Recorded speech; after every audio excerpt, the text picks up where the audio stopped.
Welcome back to another episode of DWTC. I'm your host, Kerri Roberts, and today I'm joined by a guy with a background as interesting as his name, Flint Walton. Flint is the technical services and training specialist at Missouri Employers Mutual. This means he's responsible for planning and conducting training sessions with associations, business groups, and clients, and hosts sessions at conferences and insurance agencies. He also provides additional on-site safety services. Flint has 30 plus years of experience in loss prevention and has assisted companies in various industries with their safety efforts. MEM, where he currently works, provides training for more than 10,000 employees across the state of Missouri.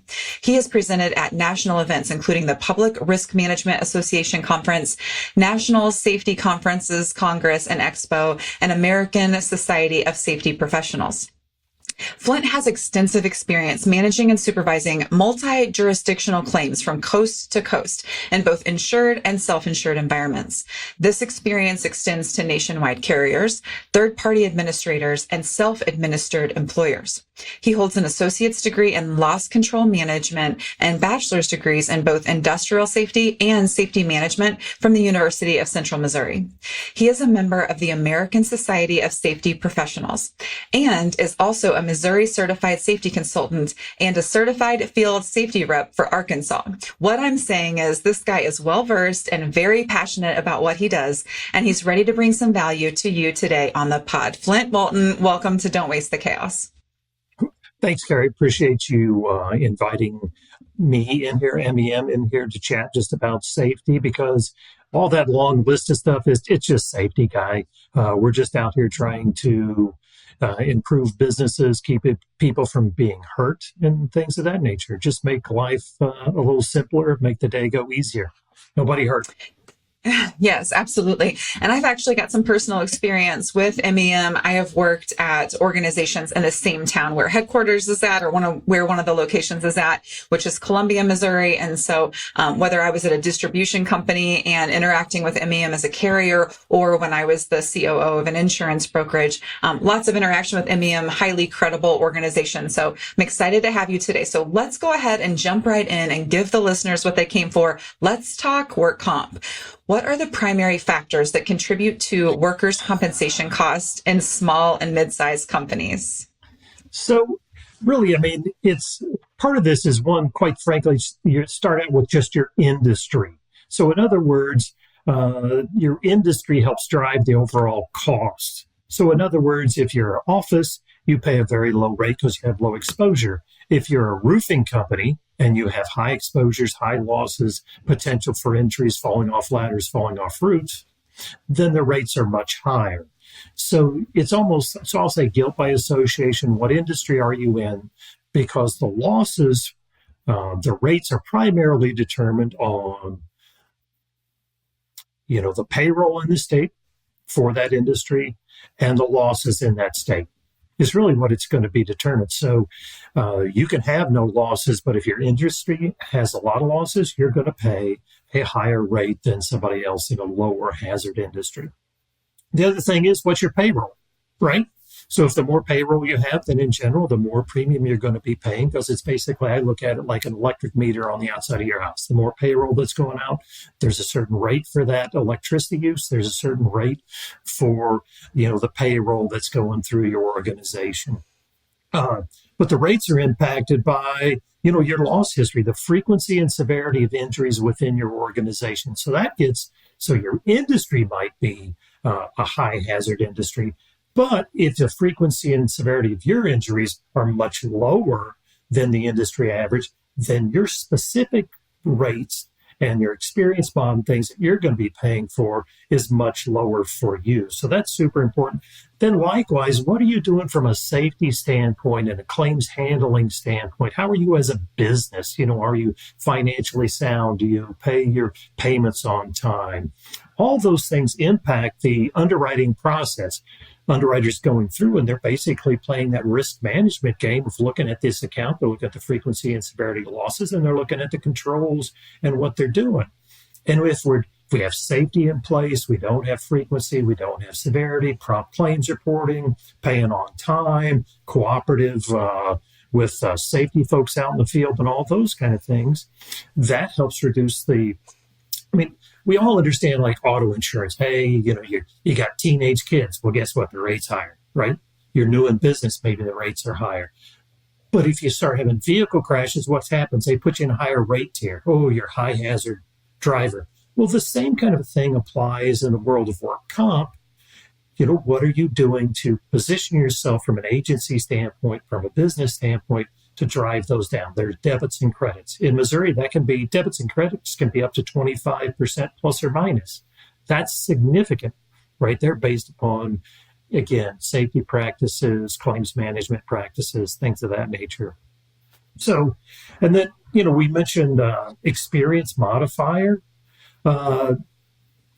That's where you compare in your industry, right? So the industry average is a 1.0. I remember having a business owner called him up one day, Kerri, and we had just written a business. He had come to us from another carrier. Obviously, I would say they probably got rid of them because they had a very high experience mod, okay?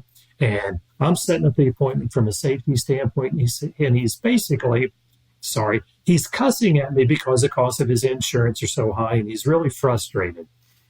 So I set up the appointment, go sit down with him, and did a little small talk. And then I asked him this question. I don't necessarily recommend it, but I said, how do you like paying 63% of a suggested retail price for your work comp insurance? And there was a long, awkward pause, and this is meant to be a long, awkward pause. And he said, what do you mean? And then I had his EMOD worksheet and his loss run. And I gave him a copy, and I had a 1.363 experience mod highlighted, explained to him how much more that was costing him. And then we looked at his frequency and severity of injuries. And it was coming from one department, doing one thing in the shipping and receiving department where employees were overexertion, moving and twisting and picking up stuff off the floor. And it was costing him, I don't know, something like $45,000 a year in additional premium every year. And he was hurting employees, and, HR was having to, cover things and overtime and hire new employees and all that kind of nonsense. The solution was much cheaper than $45,000 to fix the problem. And it was just one of those interesting kind of aha moments in my career. But we can impact these things, and the business owner doesn't have to feel frustrated and like they have no control over what's going on. They can have an impact. So I hope that kind of makes sense.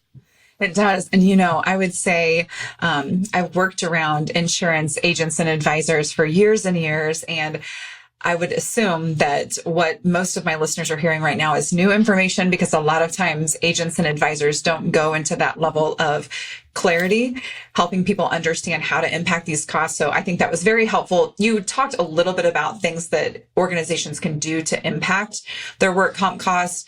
Why might they underestimate their impact?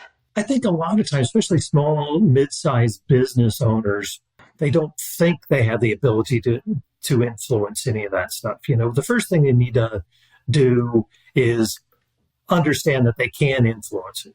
They need to take a step back and look at their organization, not just from a production and a profitability standpoint, but also just look at recognizing their hazards. What is going on within my business? What are the hazards? What are the exposures? What controls do I have in place to help protect those? And am I actually doing those things, right? Basic risk management. They often think they have no influence on this stuff. It's just insurance. It's expensive. This is just what I have to pay. I don't understand it. So part of that, take a little side detour here, is a lot of these small business owners, when they first start out, they're with the same person that's providing them their homeowner's insurance. And I'm not saying that's bad, but as they grow, you might need to look at an agency or a broker who actually specializes in whatever industry you're in, who knows the lingo, can talk the talk, understands the exposures, can place you with the right carrier, can help give you guidance on how to properly handle claims and those type of things. But, most people think it's just expensive. There's nothing they can do about it. But Again, back to those debits and credits of doing the proper safety things, the risk management things, new hire training. If you look at MEM loss history, we run at 42% of all of our losses are people that are new hires. I looked at a agency not long ago, Kerri, who that agency in their book of business, because it was a lot of super small businesses, 63% of their losses were new hires.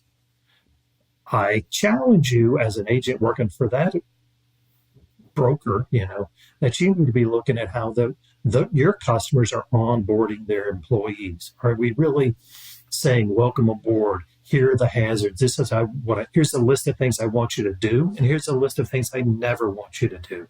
These are important. And I'm going to monitor that and enforce that. Why? Because I care as management. Safety and claims handling procedures. We're going to get into that a little deeper here in a little while, but it's all about reducing the frequency and severity, increasing safety, and then communicating what you're doing with your broker or your agency to make sure that message and whatever policies and procedures you're doing are getting to the carrier.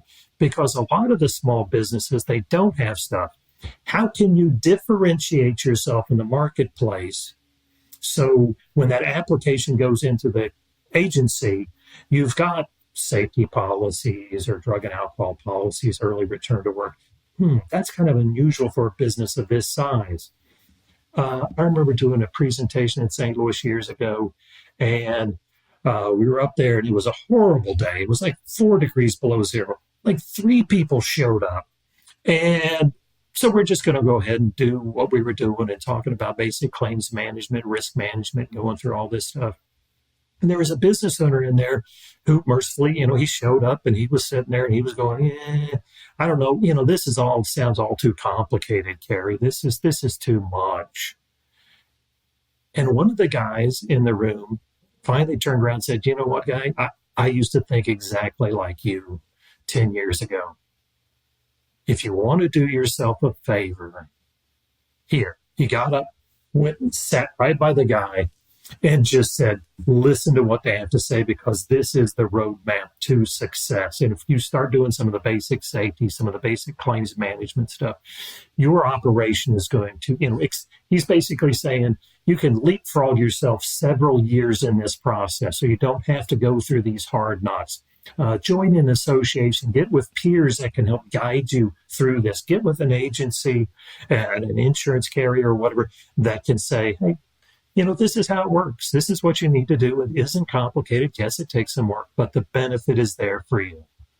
Does that kind of make sense, Kerri? That does. So you talked a little bit about good new employee onboarding, which we preach that a lot on the pod, but what are some other simple safety rules that companies can implement to reduce workplace injuries and lower these work comp costs? Oh, one of the things that it sounds kind of silly and I constantly pound on is just like motor vehicles. Everybody's like, oh, it's just driving, or I'll ask, because it's work comp, and I'll say, hey, how many vehicles do you have? I start asking vehicle questions. He's like, oh, you all don't have my work comp. Or you have my work comp. You don't have my, fleet coverage, right? Mm-hmm. So, they're like, why are you asking fleet questions? It's like, we aren't to the fully autonomous fleets here. You've got an employee driving that truck. Motor vehicle accidents are the number one way to die on the job in Missouri and across the United States. Typical motor vehicle fatality costs us $1 million. Okay, that's not going to look very well on your loss front. Okay, that's not going to look raw. That's going to impact your loss ratio. It's going to impact your experience mod. A non-fatality motor vehicle accident, $100,000 plus. Guess what? Controlling motor vehicle accidents, Kerri, really isn't that difficult. Buckle up, slow down, pay attention. Use that big rectangular clear thing called a windshield, because it is literally playing out your life in front of you. And if you aren't watching that, if you aren't paying attention to your future that's playing on your video, your windshield, you may not make it. And then common sense stuff, don't be distracted, which is put down the cell phone. Don't be impaired. And by impaired, it's not, we always default to the drugs and the alcohol, which we need to do, but it's also, what if I was sick or I had, COVID and I don't feel good and I didn't get any sleep, or family members in serious health issues and your mind's not on things, right? Mm-hmm. Those things can be just as distracting or impactful. So knowing what the workers, if they're having problems, maybe that guy shouldn't be doing the hazardous work today. Maybe that employee should be doing sweeping the floors or doing something of that nature. But motor vehicle accidents, but then really it's, we see tons of claims coming in for ladders. And really this is all about doing an analysis of what your exposures are. And if you don't know, just go out into the plant and say, what equipment are we using, or what's in the back of the truck, and start doing a little analysis of what are my exposures. Are their feet up off the ground? Are they on ladders? Are they on roofs? Are we working on equipments and machines? And then, gosh, this may sound simple. A ladder has stickers on the sides that say to do and not to do stuff. It says on the top, do not stand here. The signs are there around us all over the place for us to implement and help these businesses do these basic things. But a lot of times we aren't doing it. We find things that are uncontrolled on a daily basis because we're not controlling the basics. We get away with it. And, that's kind of how things are. Housekeeping, slip, trips, and falls, poor lighting. We see those kind of things. But it's really, general safety rules for the primary hazards within your business. And when I say general safety, we normally talk about the giant safety manual. I can tell you this, I'm not too concerned about the giant safety manual. I mean, obviously the basic safety rules on the core things, but safety rules, it can't be the giant safety manual. It needs to be a few pages of very simple things. Sorry to say this, but the average high school graduate in the state of Missouri graduates at a 6th grade reading level. So you don't need a giant safety professional coming in using fancy words. It needs to be simple things. When you're in the company truck, you always have to be buckled up, right? Slow down, increase following distances. Do we have an early return to work policy? Do we have a drug and alcohol policy within the organization? Are we doing prompt claims reporting? Do we have self-inspection policies, that new hire training? And are we doing, unfortunately, disciplinary actions? Because we have safety rules and we never monitor and enforce them. We don't really have safety rules. Yeah, that makes sense. So let's talk about reporting. Why is prompt reporting of workplace injuries critical for controlling work comp costs? And what are the potential consequences of delayed reporting? Well, first of all, I just want to step back and talk about, prompt reporting and the different kinds of claims, because there's sometimes business owners, they have minor incidents and, okay, do I turn that in or not turn that in? Work with your carrier on that kind of stuff. But prompt reporting, if you have an incident, you really should turn that into the carrier.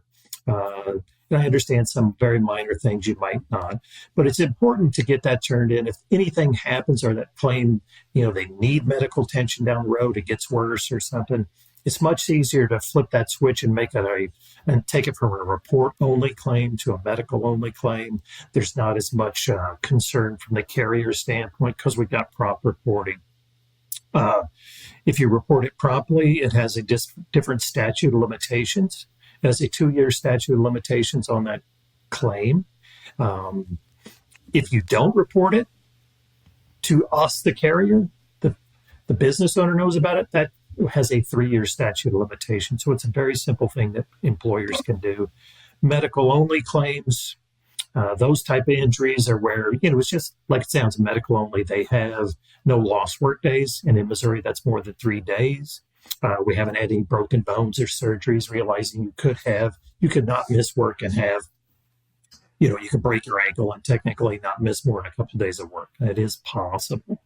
And then you've got the full indemnity or lost time where you have surgeries and permanent impairment and lost time and settlement, and those kind of things. But so yeah, not only does the business, the worker needs to report the injury basically as soon as possible to the business owner, but it's key that the business owner report that to the carrier by the end of the business day. And even sooner than that, obviously, if it's a serious incident, we have nurse case managers, we have people that are literally will go to emergency rooms for serious injuries and help coordinate activities, ensure the prompt care occurs and the right care happens. Missouri, we've got the luxury of being able to direct care, being able to pick occupational medical facilities ahead of time where we can, kind of bypass the emergency room on those more routine injuries, help control the cost. We can, stay in the network where we're getting a typical 40% reduction in the medical costs. So that's pretty significant to business owners.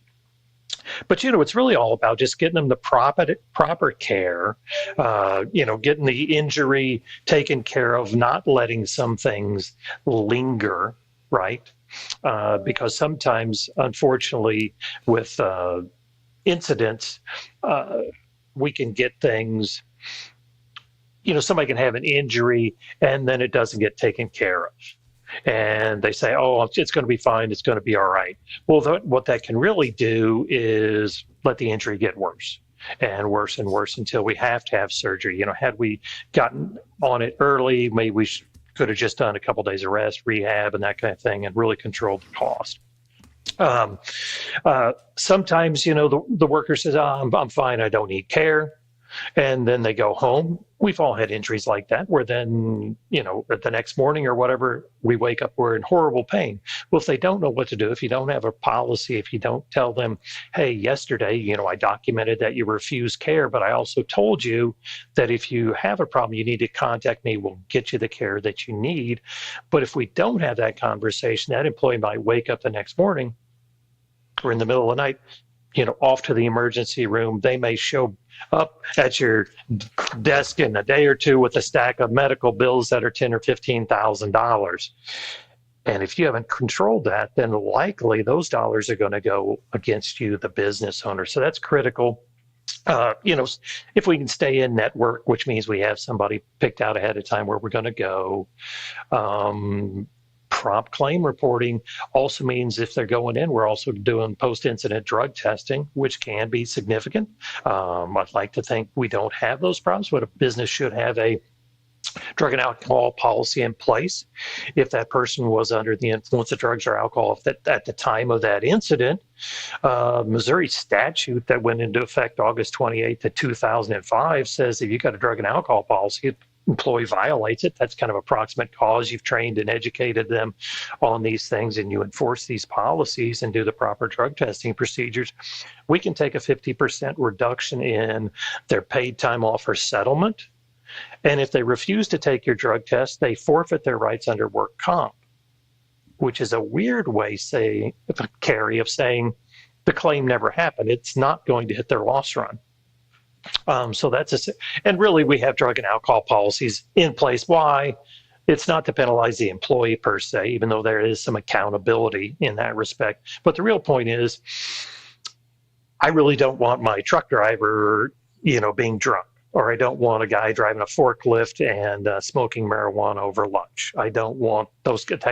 That's way too hazardous, right? So keep that in mind, but you said August 25 for that? August 2025 is when that's? No, that went into effect August 28th of 2005. So what I'm saying is that's been in effect in Missouri for, my gosh, what did it do? You're going to be, it's like 19 years or something, just a few weeks from 19 years.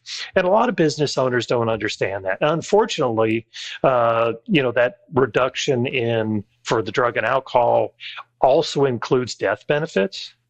So unfortunately, we do have those incidents where the employee is driving drunk. That's the easiest example. They're involved in a traffic crash, and unfortunately, they die, and then the spouse gets half of the money that they were entitled to. And, just because they weren't doing the basics. And the other thing is that late recording reporting and then the claim kind of festering and getting worse and the business owner maybe not doing the things that they need to do, that's a recipe to litigation.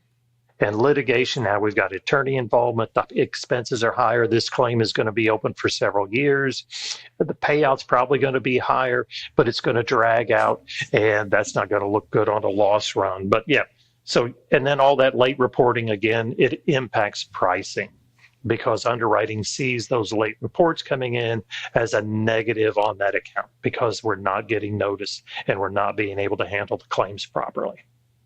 Yeah, that makes sense. So how can training and education initiatives help these companies reduce workplace injuries and control costs?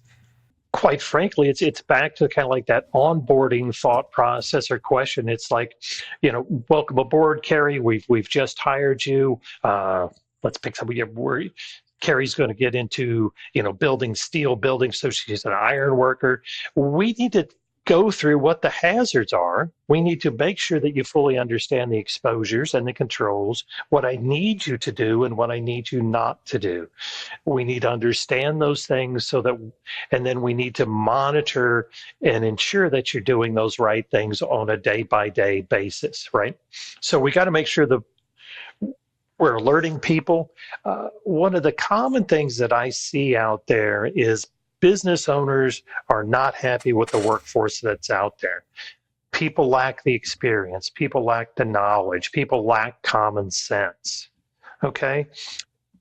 And that's true, but what are you as a business owner going to do in this difficult employment world to onboard people and get them up to speed? Because we can't take people that don't have the knowledge, skills, or ability and put them in places that they don't belong. So if somebody's looking for a job, they're going to unfortunately tell you, Kerri, that they have these skills and ability. You really need to verify that they know what they're doing. And again, training and education, proper onboarding is vital in that process.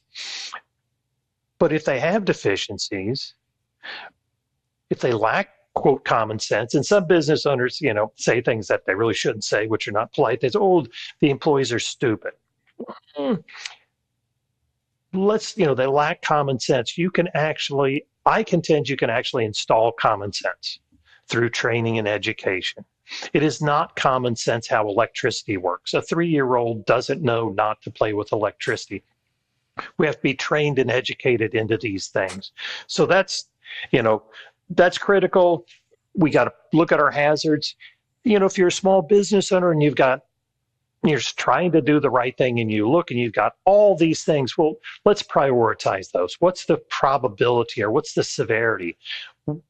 What are the most hazardous things my employees are doing? Let's get those controlled first, and then let's add some other things as we go along. So we're slowly just improving, training, monitoring, getting feedback on those issues, and improving over time. And if we have incidents, we learn from those, but we have to enforce the rules. We have to, have a progressive disciplinary policy. I've seen business owners that don't want to train the workers on stuff, and they don't enforce the rules because they may leave. And I've seen those business owners have serious injuries or fatalities because they never dealt with the problems that they had. And they're asking me, well, what can I do? And I'm like, well, unfortunately, X months ago, you should have dealt with the problem. And if I hired someone different by now, I know that's tough, but management has to actually be out there. You got to show you care. You got to make the proper choices. You got to balance production quality and safety, and you got to be profitable in that process. And this workforce out there is tough, right? Just to try and find the right employees and keep and retain workers. Any other thoughts on that one, Kerri? No, I think that's good. The role of the management and the education and things. I think that's good. So how can small and mid-sized companies conduct a cost-benefit analysis to evaluate the impact of implementing safety measures on their overall work comp costs? Small businesses, they can figure out what they need to do themselves. So some of that stuff is simple. So that you can do a simple look at some cost benefits analysis for small businesses on work comp. One, you can do like that one business owner who had that aha moment of his 1.63 experience mod. You can look at your experience mod. If you're less than one, okay, we're doing better than average. That's nice. If you're higher than a 1.0, you're doing worse than average. So there's work to be done there. We need to look at the cost of replacing workers. If we have injuries, we have overtime to pay. There's a direct cost of the incidents, which are, the medical bills or the vehicle crash and that kind of stuff. But there's a lot of indirect costs that you understand in the HR world as far as onboarding employees, overtime, replacements. You hire somebody and then they don't work out and you have to keep going through that cycle.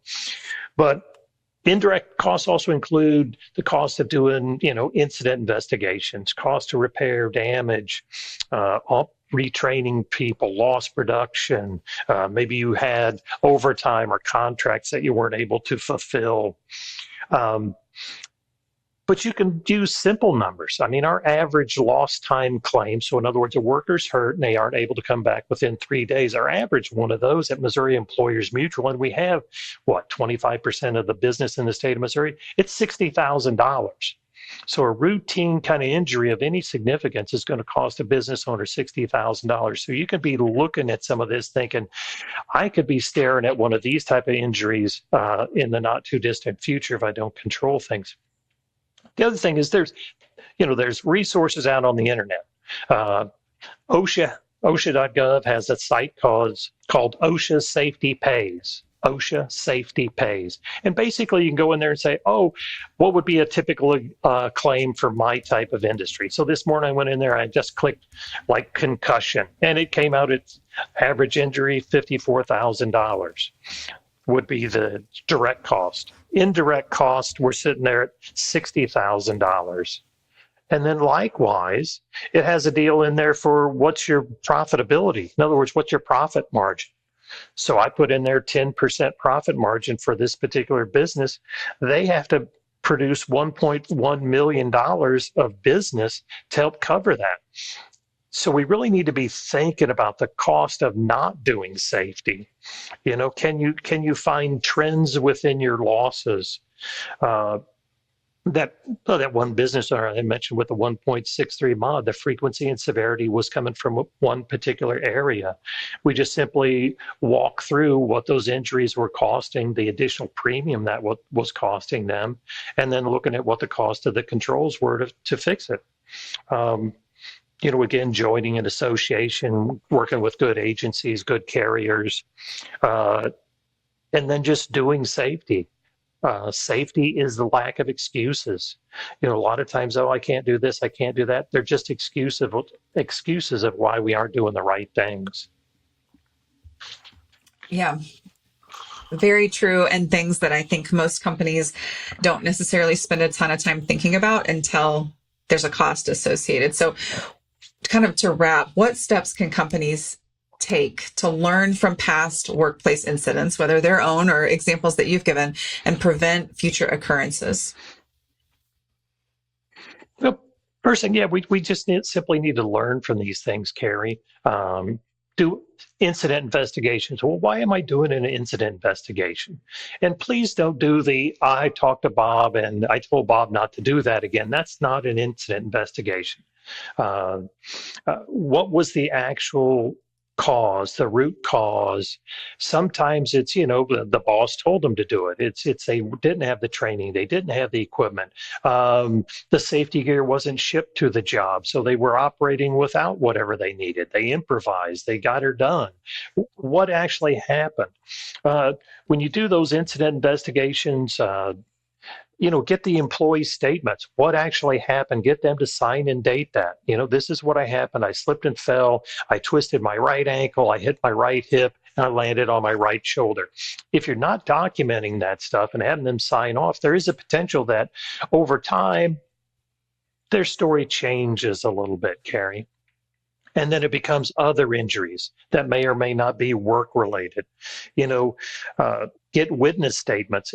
Work comp fraud is not a huge thing, but it is out there. And we do see businesses where the employer, asks the questions of the employee, what the incident was. Then they ask the witnesses, and the witnesses say, yeah, Bob came in early today and he said he was, moving his daughter over the weekend and hurt his back. And now he magically shows up this injury and nobody saw it, nobody witnessed it. So we need to look at that. That's back to the post-incident drug testing. We need to look at that. There's that 50% reduction. Take pictures, take videos. Is there possibility of subrogation? I know that sounds a little odd. And you're like, what does subrogation have to do with incident reporting? Well, if you had, classic example, I had a beer distributor in St. Louis, and he's delivering, kegs of beer into the basement of a bar in downtown St. Louis with steep stairs and poor lighting and no handrail, and there was grease on the stairs, so he slipped and fell and injured himself. Well, we got some of that money back because that business owner, that client where they were delivering the beer at, had conditions that put our worker in jeopardy. So we got some of the money back on that. But, corrective actions, do we have the safety rules in place? Were they doing what they were supposed to do? We talked about the drug and alcohol penalty, if you will. There's also a companion standard with that same statute back in 2005, and it's on safety rules, which basically states that if you have known enforced safety rules that, are enforced, that if the employee violates those rules, there can be a 25 to 50% reduction in the paid time off money or the settlement money. So that's helpful.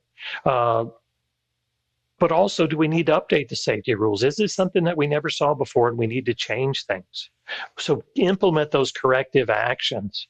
The other thing is sometimes I see, it's kind of like that business owner with the 1.63 mod. He wasn't looking at his trends. He wasn't seeing what was driving things. Where's my frequency and severity coming from? Can it be, sometimes it's one employee, sometimes it's a department, sometimes it's a type of job. Sometimes it's a supervisor who may not be mirroring the same behavior that we want management to mirror, right? Are we working overtime? Are we pushing the workers too much? But, are we doing the self-inspections? Are we finding the problems before they find the employees? Updating the safety rules, doing training and ongoing training. And one of the other things is when we're seeing people do things right, as management, as ownership, and we're trying to get things under control, we're trying to balance all this stuff. Probably one of the things that we're missing the most, Kerri, is just simply trying to say thank you when we see the employees do something right.